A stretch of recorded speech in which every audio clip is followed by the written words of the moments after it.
राम राम नमस्कार दोस्तों, एक बार फिर से नए वीडियो में स्वागत है। मैं आपका भाई मनीष दूसरी। अभी राजस्थान के अंदर चुनावी माहौल बना हुआ है। हालांकि मुख्य चुनाव तो नहीं है, लेकिन राजस्थान की एक विधानसभा 12 अंता में उपचुनाव हैं। नरेश मीणा वही नरेश मीणा हैं जो एसडीएम थप्पड़कांड मामले में काफ़ी चर्चा में आए थे। हम आपको बता सकते हैं कि एसडीएम अमित चौधरी थप्पड़कांड मामले से पहले नरेश मीणा की बहुत कम पहचान थी, लेकिन जिस प्रकार एसडीएम अमित चौधरी थप्पड़कांड मामले में नरेश मीणा का जो मुद्दा था वह इतना टूल पकड़ा कि राजस्थान ही नहीं, राजस्थान के बाहर भी पूरे ऑल इंडिया में फेमस हो गया है, यूँ हम कह सकते हैं।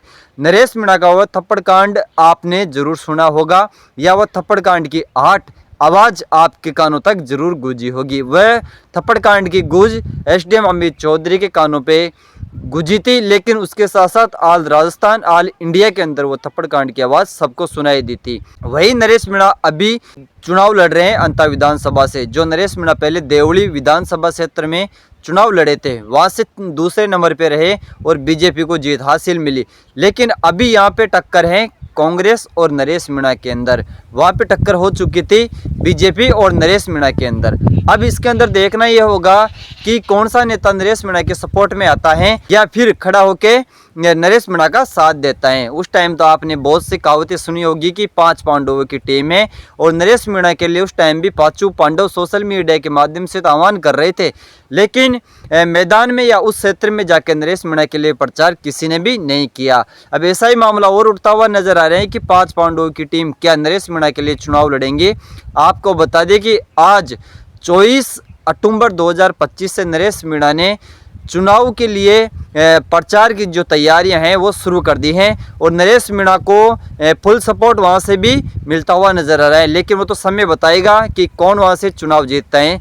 क्या जिस प्रकार देवली उनियारा विधानसभा क्षेत्र में नरेश मीणा ने माहौल बनाया था, फिर भी वहां से हार का सामना करना पड़ा, अब वहां से जीतेंगे या नहीं। उस टाइम तो प्रहलाद गुंजल ने भी नरेश मीणा का साथ दिया था। सचिन पायलट के भी कई गुप्त सूत्र हैं, उसके माध्यम से पता चल रहा है कि सचिन पायलट ने भी वहां पे साथ दिया था।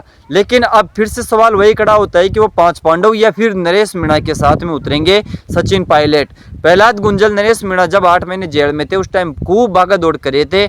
उसके बाद में कई लगभग 7, 8, 9 महीने तक नरेश मीणा जेल में रहे, और उसके बाद में जेल से छूटे। तो जेल में रहना नरेश मीणा के लिए लाभदायक था या नहीं, ये तो आप हमें कमेंट करके जरूर बताना। लेकिन जिस प्रकार नरेश मीणा थप्पड़कांड से पहले में जो चर्चा थी उसमें और आज में क्या फर्क है, यह आपके सामने है। नरेश मीणा वही नरेश मीणा है जो राजस्थान यूनिवर्सिटी से, जयपुर की महान यूनिवर्सिटी बताई जाती है या राजस्थान में भी टॉप पर यूनिवर्सिटी है, उससे राजनीति की शुरुआत की थी। उस टाइम तो हनुमान बेनीवाल ने नरेश मीणा का खुला सपोर्ट सोशल मीडिया के माध्यम से किया था, लेकिन उस टाइम भी चुनावी मैदान में नरेश मीणा के सपोर्ट में नहीं उतरा। अभी हाल ही में नामांकन रैली भी नरेश मीणा ने की, और उसके एक दिन बाद यानी कि 15 को भैया यानी प्रमोद जैन भैया ने भी वहाँ पे अपना नामांकन दाखिल किया था। उसके बाद में बीजेपी दोनों नेताओं ने कैंडिडेट फाइनल करने के बाद अपना कैंडिडेट मैदान में उतारा था। उसके बाद में अब देखना ये होगा कि उस भाषण में अभी सोशल मीडिया पर वो भाषण फिर से वायरल हो रहा है। उसके अंदर सचिन पायलट और प्रहलाद जी गुंजल का भाषण और जबरदस्त वायरल हो रहा है। उसके अंदर बताया जा रहा है कि दोनों नेताओं ने नरेश मीणा का सपोर्ट किया है। ये तो समय बताएगा कि नरेश मीणा के साथ में क्या होगा।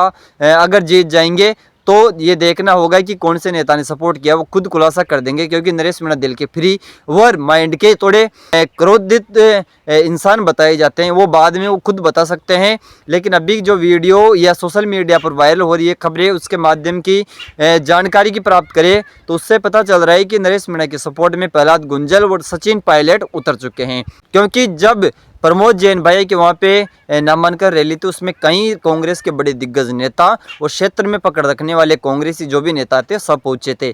लेकिन वहाँ पे ही अब ट्विस्ट आता है वीडियो के अंदर, सचिन पायलट और प्रमोद जैन भैया के जो भाषण थे उसके साथ साथ में प्रहलाद गुंजल का भी। प्रहलाद गुंजल और सचिन पायलट ने इशारों में नरेश मीणा का सपोर्ट किया है, ऐसा हम नहीं, सोशल मीडिया पर जो वीडियो वायरल हो रहे हैं वो दावा करते हैं। आपको बता दें कि जब भाषण में सचिन पायलट ने कहा था कि सीट है, इस पे कोई भी असर सरकार पे नहीं पड़ेगा, दोनों नेताओं की ये बात थी कि एक सीट से ना तो सरकार बनेगी ना ही बिगड़ेगी। जो भी राजस्थान के अंदर बीजेपी सरकार है वो 2.5 साल तक 3 साल तक रहेगी, लेकिन आपको चुनाव उसी नेताओं को या उस कैंडिडेट को देना है जो आपकी या गरीबों की मदद कर सके। ये भाषण थे प्रहलाद गुंजल और सचिन पायलट के। अब इस पे नरेश मीणा के कई समर्थक कयास लगा रहे हैं कि सचिन पायलट ने और प्रहलाद गुंजल ने नरेश मीणा का सपोर्ट कर दिया है और सोशल मीडिया के माध्यम से ये चीज़ें वायरल हो रही हैं। प्रहलाद गुंजल भी बता सकते हैं कि हमने कौन सी पार्टी का सपोर्ट किया, लेकिन वीडियो के माध्यम या वीडियो की जो वर्ड या शब्द थे दोनों बड़े नेताओं की शब्दों की बात करते हैं तो उनमें साफ तौर पर इशारा हो रहा है कि वह नरेश मीणा के सपोर्ट में उतर चुके हैं। बाकी आपकी क्या राय है, क्या सचिन पायलट प्रहलाद गुंजल नरेश मीणा के सपोर्ट में वह भाषण था या फिर कोई और ही बात चल रही थी? आप हमें कमेंट करके जरूर बताना। क्या सचिन पायलट नरेश मीणा के गुप्त में साथ देंगे या फिर गुंजल नरेश मीणा का गुप्त में प्रचार या फिर अपने हिसाब से नरेश मीणा का सपोर्ट करेंगे? मिलते हैं अगले वीडियो में, तब तक के लिए जय हिंद जय भारत।